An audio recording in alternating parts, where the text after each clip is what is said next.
Il y a 9 artistes qu'on expose. L'idée, c'était d'inviter des artistes qui venaient pas que de France. Donc on a un Espagnol, Abel Ascona, on a un Kabyle, Moumen Bouchala, et puis on a aussi Erika Storer, qui fait partie d'un collectif féministe qui s'appelle Brutas Colectivo, qui vient du Brésil.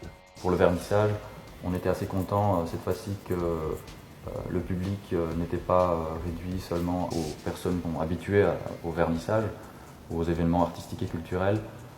Je pense que chaque membre du collectif Feu, ainsi que Claude et les amis, ont essayé de parler autour d'eux sur l'événement qui aura lieu, autant dans les réseaux militants, les réseaux des Gilets jaunes, féministes ou décoloniales, afin de pouvoir amener en fait un public autre, ce qui a permis de faire des rencontres, de faire un peu des ponts aussi entre le milieu de l'art et plus généralement le milieu du militantisme local et au-delà.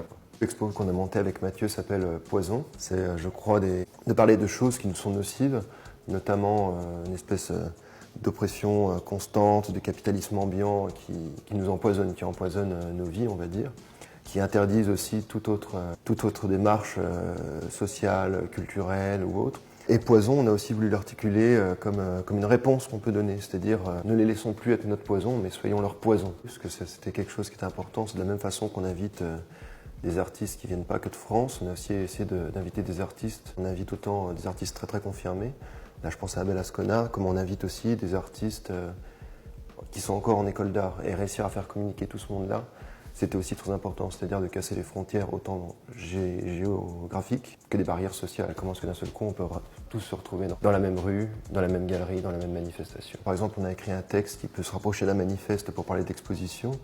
Et c'est vrai qu'à un moment donné, dans ce texte, on parle de débat ou d'agora. Alors c'est représenté avec la pièce peut-être qui rend l'ensemble de l'exposition concret, c'est celle qui est au centre de l'exposition. Ça va aussi se cristalliser autour d'un événement qui devrait arriver le 19 octobre, qui durera de 15h jusqu'à 20h. Quel rôle peut tenir l'artiste dans un contexte de lutte sociale? Donc à cette occasion, on aura une table ronde avec plusieurs artistes invités, et puis notamment d'autres gens qui viennent pas forcément du milieu de l'art, mais qui réfléchissent à cette question des luttes sociales. Donc réussir à articuler tout ça ensemble. Après quoi, on aura une conférence de Laurent Devez qui nous parlera de Courbet,